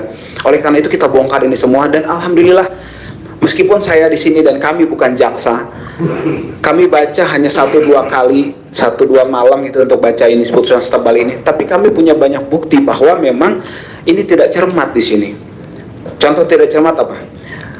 Ada 2 mobil, jadi gini Pak, saya jelaskan seperti conversation aja ya, bukan ini. Jadi ada 2 mobil yang jadi korban, yang jadi pengejaran waktu itu. Yang pertama Chevrolet Spin yang ditumpangi oleh para syuhada, yang satu lagi Avanza warna silver. Itu bunyi di voice note, kan ada voice note tuh mereka tuh yang menyebar kemana-mana, dan akhirnya ada di putusan ini juga. Mobil Spin ini platnya TBM Pak. Mobil Avanza ini platnya itu ULY. Nah, yang mengejar itu dari awal kita katakan, yang mengejar itu ada 3 mobil yang mengejar intens ya, sebelumnya banyak, tapi setelah keluar dari Tol Kerawang itu cuma 3. Yang satu platnya K, belakangnya EL, yang kedua PWQ, belakangnya, depannya B, yang ketiga B, depannya, belakangnya KJD. Itu bunyi terus di situ, dan semua rombongan Habib apa semua tahu memang yang mengejar itu, gitu loh. Tapi di putusan ini, ya, di putusan ini, satu, mereka menyita mobil PWQ tanpa menyebutkan siapa yang punya. Apa mobil itu jalan sendiri? Kemudian ada di situ disita. Siapa yang punya? Siapa yang pakai? Apa kepentingannya disita? Nggak dijelaskan. Ini kan sederhana. Kita nggak usah. Kita baru lulus fakultas hukum, baca ini juga tahu gitu loh. Kok ini nggak diungkap gitu loh? Atau yang nggak usah kuliah lah. Kemudian satu lagi, KJD ini dituduhkan adalah mobil para syuhad, para pengawal Habib. Coba. Tadi makanya nggak salah ketika keluarga ini mengatakan difitnah. Mereka jadi KJD yang mengejar, menguntit, itu disangka mobil mereka. Artinya apa? Saya bisa katakan kurang lebih mereka nggak pernah ada di situ. yang mengatakan membunuh itu. Kenapa? Mereka nggak tahu mau plat mobilnya mereka sendiri, plat mobil yang mengejar itu kan mobil mereka. Yang dikejar mereka bilang KJD, padahal itu bukan, padahal itu yang mengejar gitu loh. Artinya ini makar Allah, ini skenario buyar. Saya baru nyebutin itu loh Pak, baru nyebutin soal mobil yang mengejar-ngejar itu aja. Ini udah bubar gitu loh. KJD yang mengejar, semua sepakat rombongan itu besar satu Avanza, bahkan yang numpangin mobil itu juga tahu. Saya punya STNK-nya soalnya. Yang mengejar itu bukan KJD, tapi mereka menuduh KJD gitu loh. Yang selamat ya, kan ada dua, satu selamat, satu jadi korban Pak. Nah kemudian masalah jasad kita bongkar habis-habisan. Akhirnya kurang lebih saya katakan, dokter forensik mengatakan di persidangan yang mulia di kasus Habib Bahar itu, mereka tidak memeriksa luka selain penyebab kematian. Artinya kalau ada siksaan, betul nggak diperiksa? Orang mereka mengatakan demikian, berarti terbuka dong ada penyiksaan. Kemudian yang kedua, mereka juga mengaku melakukan kesalahan prosedur. Itu berbunyi di putusan, karena saya hadir dan hampir tidak pernah absen. Saya hafal betul, kita punya minutannya juga. Kemudian juga saksi-saksi mengatakan, bahkan hakim sendiri sama Habib Bahar ditujukan begini, ini luka apa? Dia mengatakan ini seperti bekas luka siksaan. Pasti buka adalah itu luka yang diperiksa gitu loh. Itu yang terakhir. Yang lebih konyol adalah rusuknya hampir semuanya patah Pak. Yang patah itu bagian bawah Pak. Saya nggak tahu kedokteran, tapi saya tanya urutan rusuk itu kayak apa? Dibilang nomor 1 atas, bawah seperti itu. Yang patah ini di bawah Pak, tapi tembakan semua di atas Pak. Pertanyaan saya, apa peluru naik turun begini? Berarti kan ada penyiksaan Pak di situ, ada pemukulan segala macam, dan semua rata 6 syuhada itu hampir semuanya patah di bawah. Nggak mungkin peluru, karena peluru di atas. Tadi kasih lihat peluru di jantung semua, karena yang mematikan di situ. Itu beberapa poin yang saya sampaikan, yang ini jelas nggak sinkron Pak antara fakta. Nggak mungkin ada satu fakta kejadian 7 Desember dini hari, tapi ada banyak versi. Nggak mungkin. Pasti hanya satu versi, karena kejadian itu cuma satu. Sisanya adalah skenario yang dibuat untuk menutupi atau cover up dari bahasa dari Pak Marwan saya pinjam. Nah, oleh karena itu kita di sini minta Pak, karena kita menganggap dan menduga Komnas HAM rezim lama tidak objektif, kita minta penyelesaiannya ini ya kepada Bapak-bapak di Komisi 3, mungkin lewat fraksi PKS yang mulia kami sampaikan supaya memanggil Komnas HAM di bawah Bu Adnike Novasi Giro yang sejak November 2022 sudah menjabat sebagai Ketua Komisioner Komnas HAM untuk memeriksa ulang penyelidikan baru dan juga secara objektif tentunya. Karena saya juga punya Pak ininya Pak, laporan penyelidikannya. Tapi isinya mendasarkan pada pasal 89, isinya pemantauan Pak. Pemantauan, judulnya penyelidikan. Kita nggak usah buka aja, baru lihat aja udah ngeliat ini nggak beres nih, seperti itu. Belum lagi kalau kita buka yang lainnya juga, meskipun ada lah, kita coba adil juga, nggak semuanya berantakan. Salah satunya mereka minta diungkap tadi PWK itu siapa. Nah, itu boleh lah gitu kan. Artinya hak yang batil jangan dicampur, yang hak kita pertahankan, yang batil kita buang, karena bisa merusak yang hak itu sendiri. Itu soal yang tadi saya sampaikan, soal Komnas HAM. Jadi dibuka penyelidikan baru. Dan yang kedua, tetap tapi ini Komnas HAM yang ini Pak, yang ngelit Pak. Dia harus leading, tidak boleh dia di-lead oleh yang lain, oleh institusi lain. Kenapa? Saya mau ungkap soal obstruction of justice terkait dengan CCTV Pak. Gitu. Itu kenapa saya katakan demikian? Lagi-lagi lewat makar Allah di dakwaan ini Pak Ferdi Sambo, saya catat di sini ada 3 kali Pak, di halaman 52, kemudian ada di halaman di dakwaan ini Pak, bukan buatan kita, halaman 56, dan juga di halaman 44 dakwaan Ferdi Sambo. Ini mengungkap dan mengungkit, oh ini yang tim CCTV KM50 ya. Maksudnya apa tim CCTV KM50 ini? Mereka yang mengungkap atau yang apa nih, atau yang kita duga merekayasa atau apa? Ini maksud saya satu hal yang menarik gitu kan, terkait dengan dugaan obstruction of justice itu. Dan tetap tadi saya katakan kenapa harus Komnas HAM, karena kami bukan menganggap ini kriminal biasa. Saya mau sampaikan Pak, 19 September 2020 satu orang, saya bukan menafikan ini Pak ya, Pendeta Yeremia Zanabani dibunuh, disiksa oleh diduga oknum TNI, masuk pelanggaran HAM berat, ada TGPF. Ini 6 orang syuhada Pak, anak bangsa yang masa depannya masih cerah. Baru kemarin ya, nggak lama dari 2020 kok bisa-bisanya dikatakan pelanggaran HAM biasa dan juga diselesaikan, padahal bukti-bukti sudah banyak. Artinya kita minta penegakan yang tidak diskriminatif. Kalau satu orang ini bisa masuk pengadilan HAM berat dan juga diselesaikan melalui Undang-Undang 26 tahun 2000, maka kita minta yang 6 ini juga. Karena nggak menutup kemungkinan, Pak, mohon izin, ternyata yang diperlakukan itu akhirnya bukan dari pihak kita, di dalam internal akhirnya Brigadir Joshua juga akhirnya kan kena. Artinya kalau kita tidak menegakkan ini dengan baik, mohon sampaikan pesan dari kami, Pak, semua bisa jadi korban seperti itu, Pak. Demikian, Pak, yang bisa saya sampaikan. Lebih kurangnya minta maaf. Billahi taufiq wa hidayah. Assalamualaikum warahmatullahi wabarakatuh. Assalamualaikum warahmatullahi wabarakatuh. Bismillah, alhamdulillah, salatu wassalamu ala rasulillah Sayyidina Muhammad ibn Abdullah wa ala alihi wa sahbihi wa ala amma ba'd. Saya Ali Alatas, kuasa hukum juga dari keluarga korban syuhada KM 50, juga kemudian sekaligus juga sebagai sekretaris umum DPP Front Persaudaraan Islam. Sedikit juga menambahkan daripada bukti-bukti yang perlu kemudian dipaparkan di sini, bahwa perlu juga diketahui salah satu sorotan daripada amicus curiae atau semacam legal opinion kita yang diserahkan kepada pengadilan, ya ini adalah soal luka. Nah, ini luka ini menarik. Tadi Bapak lihat semua bagaimana kemudian luka itu berada di posisi yang identik, dan rata-rata ada yang 2, ada yang 3, ada yang 4 tembakan menembus dada sebelah kiri dan semuanya menembus jantung dan paru-paru. Nah, menariknya kita berpikir rasional. Jadi kalau seandainya kita mengikuti cerita yang dituangkan dalam pengadilan di Jakarta Selatan itu, bahwa seolah-olah 4 syuhada, jadi 6 pengawal Habib Rizik itu 2 sudah ditembak duluan waktu dikejar dan ditembaki. Nah, kemudian sudah ditembak duluan, dibawa dalam mobil terpisah. Ini juga menurut pengakuan saksi mata di tempat. Jadi saksi mata itu melihat yang 2 sudah ditembak duluan waktu pengejarannya, itu dibawa dalam mobil terpisah. Yang 4 yang masih sehat walafiat dibawa dalam mobil terpisah.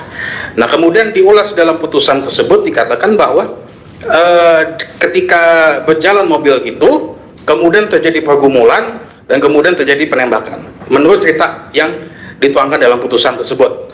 Nah, kita coba berpikir rasional. Mungkin Pak Adang ini lebih paham betul karena sering memegang senjata dulu waktu di kepolisian. Bagaimana bisa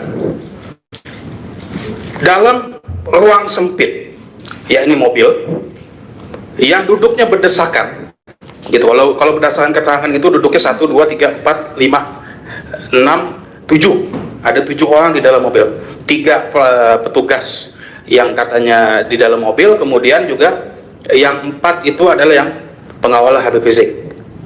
Bagaimana bisa dalam kondisi mobil bergerak, dalam kondisi ruang sempit di dalam mobil, kemudian dilakukan penembakan oleh petugas, katanya tembakannya identik sama jatuh kepada dada sebelah kiri menembus jantung dan paru-paru.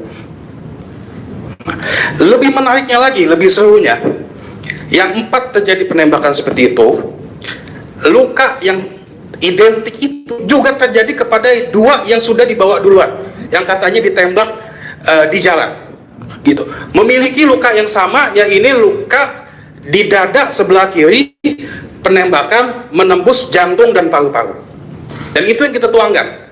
Nah, tapi kenapa kemudian yang kita sayangkan betul dan kita kecewa betul, kenapa kemudian hal ini tidak menjadi concern daripada pihak penyidik maupun penuntut, daripada kepolisian maupun kejaksaan gitu.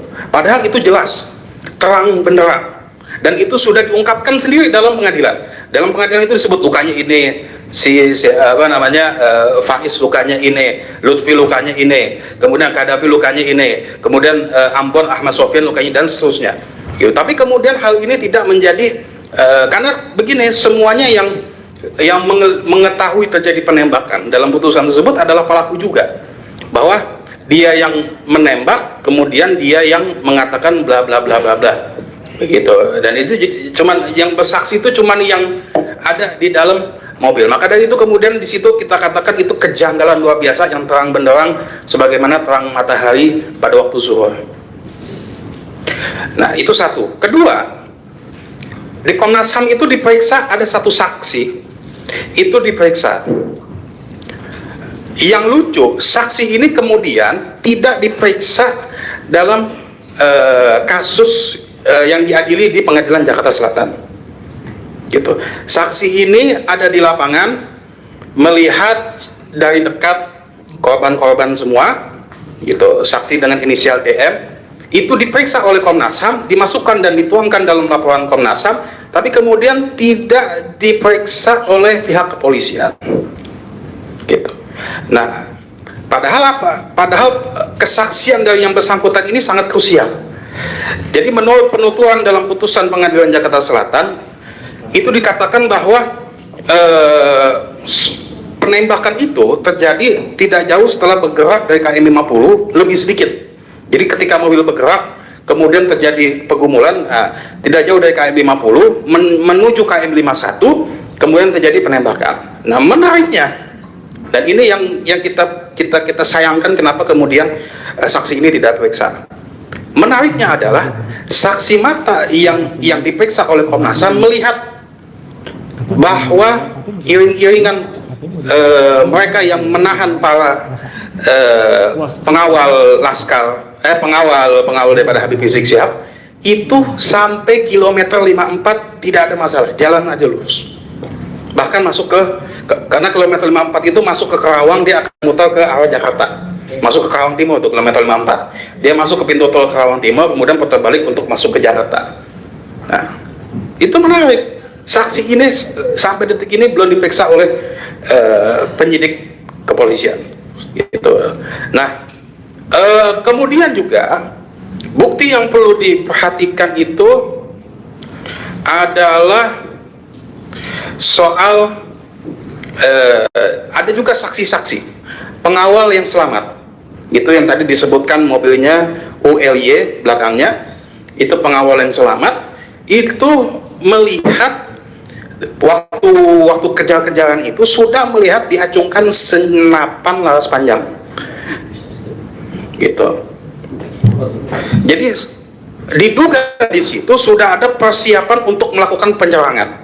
Nah, itu adalah fakta-fakta di lapangan yang menurut kita itu sangat krusial buat kemudian dikatakan sebagai novum baru. Tapi kemudian sekali lagi kita datang di sini berharap bahwa hal ini itu bukan hanya sekedar diungkap dalam konstruksi hukum KUHP, bukan hanya sekedar cuman sebagai pemantauan sebagaimana amanat Undang-Undang 3999 tentang hak asasi manusia, tapi kita berharap betul bagaimana kemudian fraksi Partai Keadilan Sejahtera memperjuangkan agar memanggil Komnas HAM untuk kemudian mendorong Komnas HAM menggunakan kewenangannya dalam Undang-Undang Nomor 26 Tahun 2000 tentang Peradilan HAM, mengungkap ini dalam Pengadilan HAM sebagai penyelidik kejadian hak asasi manusia berat. Nah, dalam Undang-Undang 26 2000 itu disebut sebagai pelanggaran HAM berat. Itu ada dua unsur yang paling menentukannya, ini unsur sistematis atau meluas. Jadi dua unsur ini, sistematis atau meluas. Jadi salah satunya saja terpenuhi maka itu terjadi pelanggaran HAM berat. Nah, kalau meluas itu biasanya dalam teori hak asasi manusia dimaksudkan adalah soal bagaimana kemudian korban itu banyak. Maka kalau kita bicara soal korbannya hanya 6. Nah, tapi kemudian ketika kita bicara sistematis, kejadian KM 50 itu jangan hanya sekedar dilihat sebagai satu kejadian yang berdiri sendiri. Kita wajib melihat rentetan-rentetan peristiwa sebelumnya yang kemudian bagaimana oposisi di negara ini ditekan luar biasa, wabil khusus mereka yang berada di barisan Habib Rizik Syihab. Itu yang wajib dilihat. Bagaimana kemudian kebijakan-kebijakan negara, bagaimana kemudian diskriminasi hukum itu semuanya diarahkan kepada Habib Rizik Syihab dan kepada mereka yang ikut berjuang bersama dengan Habib Rizik Syihab. Itu. Makanya kemudian kita mesti tarik ke belakang Bagaimana kemudian ada pengintaian yang terjadi di Megabendung, dikatakan diduga kuat berdasarkan bukti-bukti yang ada dari Badan Intelijen Negara. Kemudian juga jauh sebelum itu pada tahun 2009 sampai 2019 waktu pemilu, sampai detik ini 9 korban yang ditembak dengan luka dengan peluru tajam, yang katanya tidak ada peluru tajam tapi ditembak oleh peluru tajam, mati. Sampai detik ini Komnas HAM sudah mengatakan rekomendasinya adalah untuk diusut, tapi sampai detik ini belum pernah diusut. Kemudian tarik lagi ke belakang, bagaimana kemudian buzzer, bagaimana kemudian begitu banyaknya diskriminasi hukum terhadap buzzer, kemudian kita melaporkan kepada pihak kepolisian begitu susahnya, tapi kemudian dalam mereka yang berada dalam barisan Habib Rizik Syihab, termasuk misalkan Syekh Yusuf, merasakan sendiri bagaimana kemudian pidana itu begitu murah bagi mereka kaum oposisi. Nah, sehingga perlu untuk Komnas HAM bagi kami melihat bahwa ini terjadi usaha sistematis yang puncaknya adalah kejadian kilometer 50. Begitu mungkin dari Ana. Cukup sekian, kurang lebih mohon maaf. Wassalamualaikum warahmatullahi wabarakatuh. Terima kasih teman-teman semuanya. Alhamdulillah, dari pihak keluarga, dari pihak pengacara, dan para pihak pendamping, dan dari TP3 juga yang telah satu persatu menyampaikan. Insya Allah apa yang disampaikan ini bisa menjadikan masukan dan menjadikan amunisi bagi fraksi PKS mencari celah yang terbaik. Jangan sekedar hanya melihat siapa yang membawa aspirasi ini, tapi ini adalah anak bangsa, anak-anak yang punya masa depan baik, tapi dihabisi dengan cara-cara yang kejam dan zalim. Seperti yang tadi telah disampaikan, kalau seandainya melakukan perlawanan, kenapa waktu diturunkan di TKP di kilometer 50 tidak diborgol? Jadi memang sengaja disiapkan untuk dicarikan alasannya. Saya pikir itu saja yang saya sampaikan. Syukur alhamdulillah kalau kita bisa mendengar tanggapan dari fraksi PKS. Wabillahi taufiq wal hidayah. Wassalamualaikum warahmatullahi wabarakatuh. Waalaikumsalam warahmatullahi wabarakatuh. Jazakumullah khair. Insyaallah Habib Abu akan memberikan tanggapan. Bismillahirrahmanirrahim. Alhamdulillah, wassalatu wassalamu ala rasulillah wa ala alihi wa sahbihi wa mawalah. Wa ikum tahiyatul islam jami'an. Assalamualaikum warahmatullahi wabarakatuh.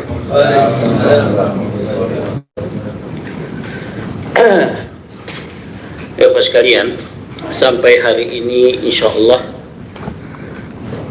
kami masih berkomitmen ya, meyakinkan bahwa sesungguhnya PKS terus bersama umat. Itu pertama. Umat, ulama, habaib, ya, khususnya dalam mengawal peristiwa KM 50 ini, ya, yang tidak lain tidak bukan pastinya kita ingin menegakkan keadilan di muka bumi ini, khusus di Indonesia dan di peristiwa KM 50 ini. Saya bangga dan percaya khususnya kepada Dr. Yusuf Marta yang sudah sedemikian rupa menggiring pertemuan kita, dan kami PKS merasa berbahagia dipercaya untuk menyuarakan suara umat ini. Apapun jadinya, kami adalah wakil rakyat, tidak ada halangan dan hambatan untuk kami bersuara dengan kondisi apapun. Itu yang perlu diperhatikan yang pertama. Yang selanjutnya, ini sudah menjadi tanggung jawab kita semua. Mendengar cerita yang begitu detail, saya tidak sebutkan nama-namanya tadi yang 6, ya, keluarga besar. Saya pikir ceritanya juga sampai peluh, sudah hilang rasa untuk mengapa, untuk keluar air matanya sudah susah karena sudah sekian kali menceritakan. Tapi cerita ini buat kami di Komisi 3, khususnya PKS, sudah sekian kali mengawal surat dari apa istilah suratnya dulu, lembaganya pakai sebut namanya, tim advokasi, ya, ada tim apa dari TP3, terus ada dari apa KM 50 Aziz, ya, Surat pertama, surat kedua, surat ketiga itu saya kawal semuanya. Sampai akhirnya saya harus mendatangi Kapolri untuk menyampaikan, karena ternyata nampaknya DPR lebih hati-hati dibandingkan Polri sendiri dan menerima kasus ini. Tapi menurut saya memang tidak boleh berhenti dalam menegakkan keadilan ini. Semoga suara-suara bapak-bapak yang sudah sedang rupa dan sudah didengar, kalau saya lihat dari kronologis, ini 7/12/2020 sudah hampir 2 tahun ya. 2 tahun. Dan tidak berhenti. Dan subhanallah, banyak hal-hal di perjalanan, banyak kasus yang menguatkan bahwa ini adalah peristiwa yang kelihatan terencana juga. Ya, dengan kasus Sambo kemarin, terus beberapa yang diceritakan Ajis ya. Saya rasa saya tidak akan panjang lebar. Paling tidak kami siap memfollow up apapun perkembangannya. Menurut saya malah, kalau perlu silakan Anda jumpa pers di media menyatakan kami sudah mendatangi Komisi 3 tapi belum dapat positif. Sampaikan saja ke publik bahwa saya juga sudah berusaha sedemikian rupa. Sebagai Kapoksi Komisi 3 dari PKS, saya sudah sampaikan, saya sudah bicara, dan saya sudah menjelaskan semuanya, tapi belum ada waktu yang disempatkan. Ya, saya pikir itu saja. Semoga kedatangan bapak-bapak, ibu-ibu ini adalah sebuah amal jariah sebagai perjuangan keadilan. Dan kami PKS insya Allah bersama Ketua Fraksi Pak Jazuli dan anggota-anggota PKS, Bu Sekretaris Bu Ledia, kami akan sedemikian rupa berusaha memfollow up ya aspirasi yang disampaikan oleh bapak-bapak ibu-ibu hari ini. Dan saya lihat perwakilan juga lengkap ya, dari PMJ, dari Intel Polda juga datang di sini, artinya mengikuti perkembangan. Dan ibu keluarga keluarga yang musibah pun hadir. Dari TP3, Masya Allah, Dr. Marwan Batubara dengan timnya, saya baca suratnya lengkap, Pak Amin Rais tanda tangannya dengan saya lengkap ya, saya lihat di suratnya semua. Artinya ini satu kesatuan yang sinergi ya, tim hukum ya dan sebagainya. Kami wakil rakyat PKS yang ada di parlemen insya Allah akan berusaha sedemikian rupa ya, sampai maksimum, sampai bisa ketemu waktu dan bisa menyuarakan. Dan dalam menyuarakan keadilan ini kelihatannya sinina ada panjang waktunya. Kalau mau belum bisa sekarang, kita terus saja lagi, nggak ada kata henti. Mungkin itu saja Pak Ketua ya. Saya mungkin harus ngasih pantun sedikit juga, yang terlalu tegang ya. Ketua P12 212 ya, tongkatnya jangan lari-lari, hati-hati. Siang duduk memancing ikan, nikmati udara di akhir pekan. Terima kasih kehadiran para ulama sekalian, suara umat kita perjuangkan. Ya, jadi insya Allah semoga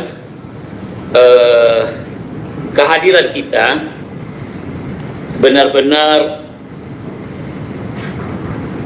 tidak boleh ada perasaan patah arang dan putus asa. Dan saya bangga kepada saudara Dr. Yusuf Marta ini, kalau mata ini mata elang. Jadi kalau ngambil ikan, kalau belum kena tuh belum nancep ya. Kita berbahagia, apalagi ada Dr. Maulawara dengan TP3 ya. Ini nggak boleh berhenti memang. Hatta sampai Komnas Internasional, ke sampai PBB, ke sampai apa ya, silakan saja. Bagi keluarga bersabar.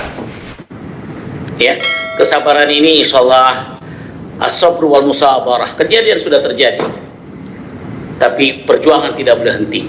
Ya, ada lebah awas tersengat, lebah di atas pada berterbangan. KM50 aspirasi umat, fraksi PK siap untuk suarakan. Assalamualaikum warahmatullahi wabarakatuh. Waalaikumsalam warahmatullahi wabarakatuh. Jazakumullah khair Habib Abu Bakar Al-Habsyi.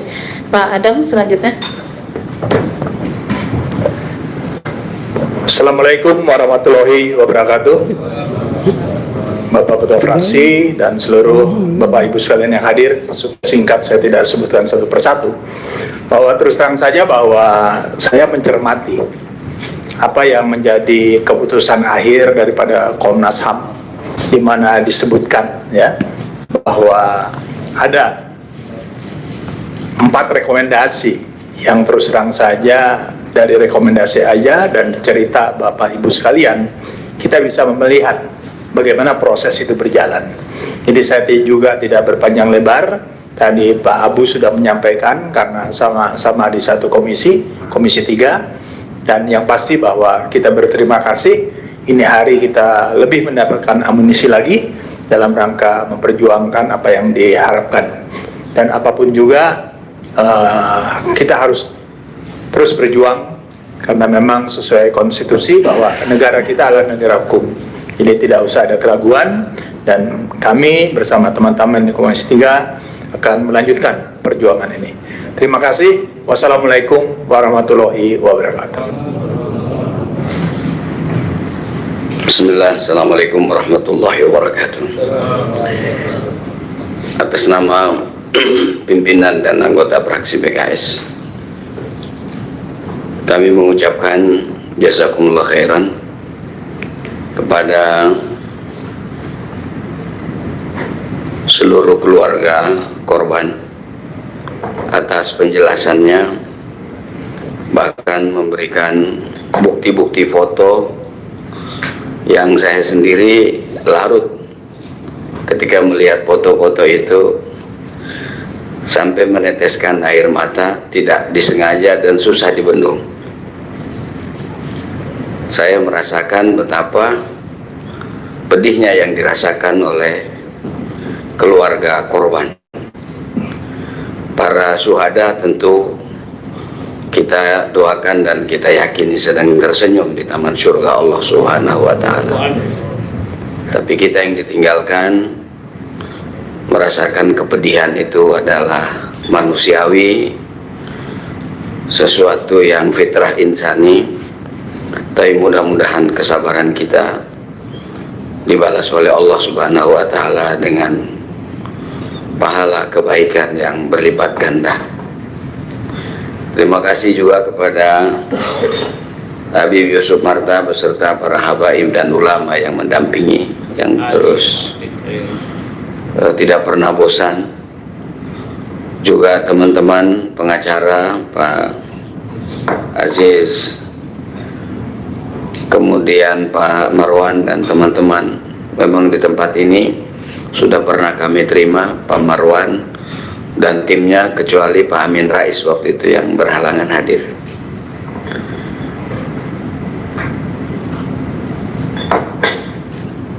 Kezaliman itu memang sakit kita rasakan.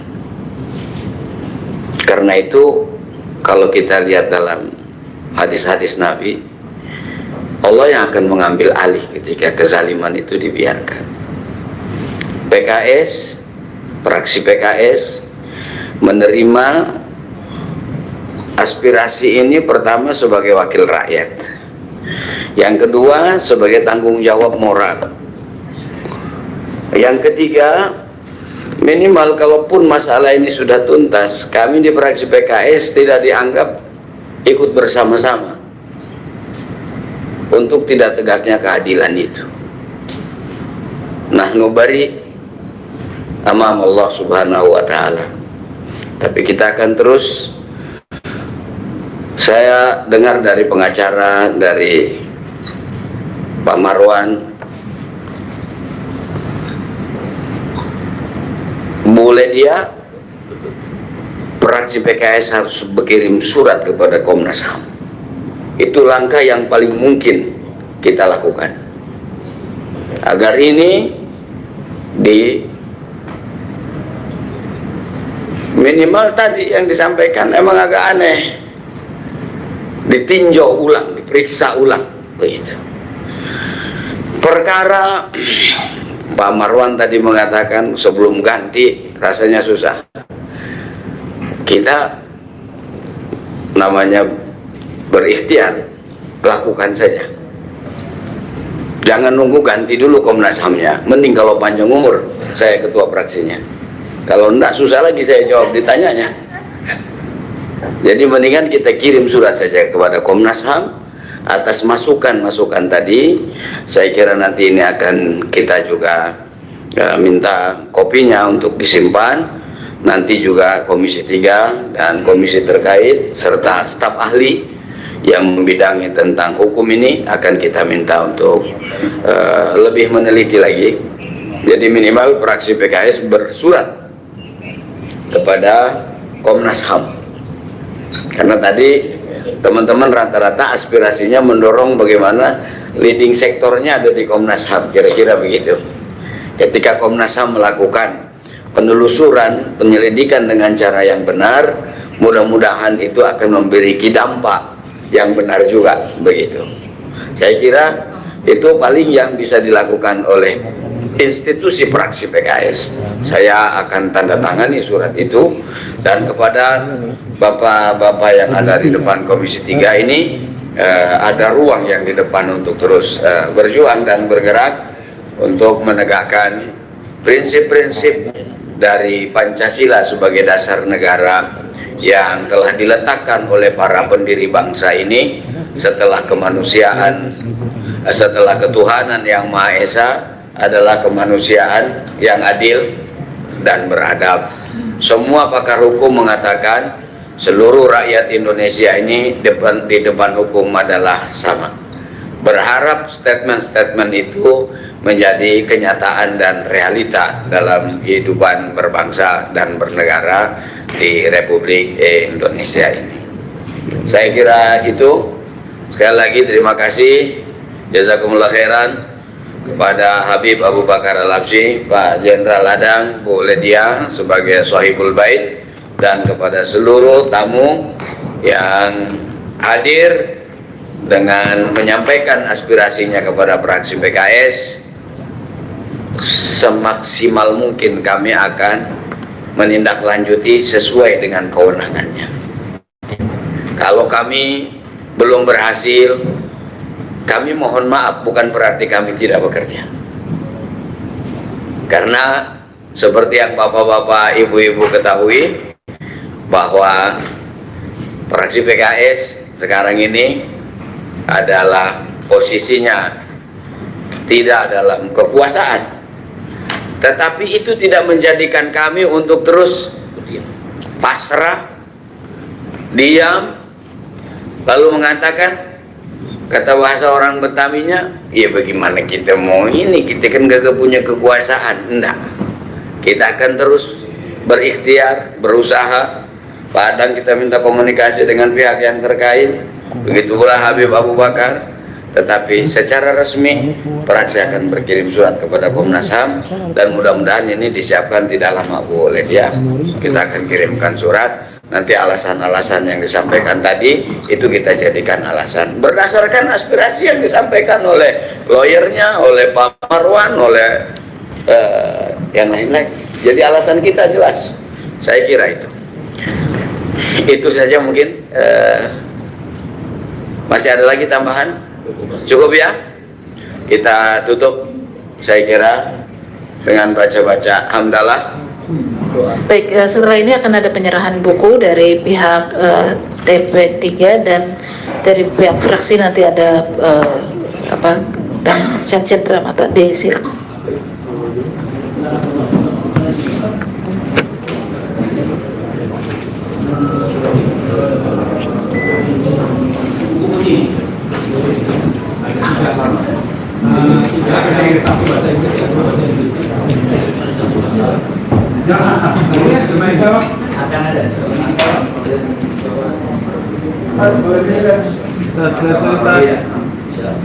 Satu, dua, tiga. Kali lagi. 1, 2, 3.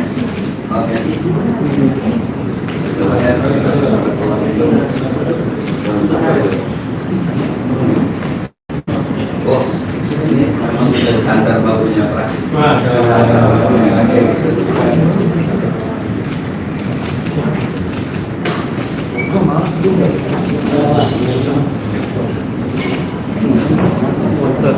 Mohon doa nanti Malaysia, UNESCO, PBB untuk memperjuangkan tentang heritage dan budaya-budaya bangsa tidak bisa diklaim oleh negara lain.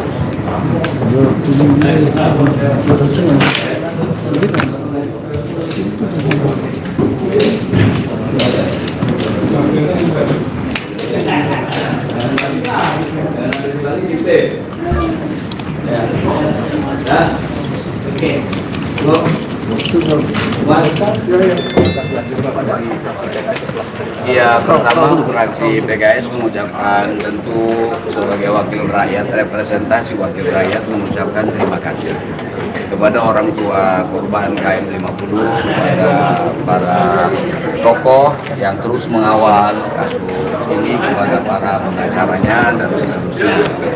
Sebagai wakil rakyat, kami dari fraksi PKS harus menerima semua aspirasi dari masyarakat, baik tentang urusan-urusan keluarga, urusan-urusan kebangsaan, urusan keumatan, urusan kerakyatan. Itu sudah menjadi kewajiban kami, karena kami tidak mungkin hadir di parlemen ini kecuali dengan suara rakyat. Karena itu buat kami haram hukumnya menolak suara rakyat yang disampaikan ke fraksi Partai Keadilan Sejahtera ini. Tadi kita sudah dengarkan, teman-teman juga sudah mendengar apa yang disampaikan. Bagi kami fraksi PKS, ruang-ruang yang diberikan oleh undang-undang kami akan gunakan secara maksimal. Di antaranya, mungkin kami akan berkirim surat kepada Komnas HAM dan pihak-pihak yang terkait agar aspirasi yang disampaikan oleh bapak-bapak, ibu-ibu dan keluarga daripada korban tadi yang didengar oleh teman-teman itu bisa ditindaklanjuti. Pada keluarga korban, insya Allah kesabaran tidak ada yang sia-sia. Kita umat beriman itu punya keyakinan orang bisa saja lolos di dunia ini, tapi tidak mungkin bisa lolos. Alaihissallahu biahkamil hakimin. Saya kira itu yang harus menjadi pertimbangan oleh pihak terkait di Republik Indonesia. Pak, kalau untuk tantangan sendiri Pak, untuk menyelesaikan mengungkapkan kasus ini apa tantangan dari dikatakan ini akan membutuhkan proses yang panjang? Ya, tantangannya satu, pihak terkait mau merespon atau tidak. Itu aja sebenarnya. Kalau direspon, kemudian disadari bahwa ini memang harusnya layaknya direspon sesuai dengan peraturan perundang-undangan, gitu kan? Tadi banyak catatan-catatan dari tim pengacaranya. Nah, kita berharap nanti pihak-pihak terkait itu merespon sesuai dengan peraturan perundangan dan kewenangan yang diberikan kepada Pak, target pengiriman surat untuk peninjauan kembali pada Komnas HAM secepatnya. Teman-teman kan sudah dengar tadi. Apa dalam waktu langsung 1 bulan ke depan? Ya, 1 bulan terlalu lama.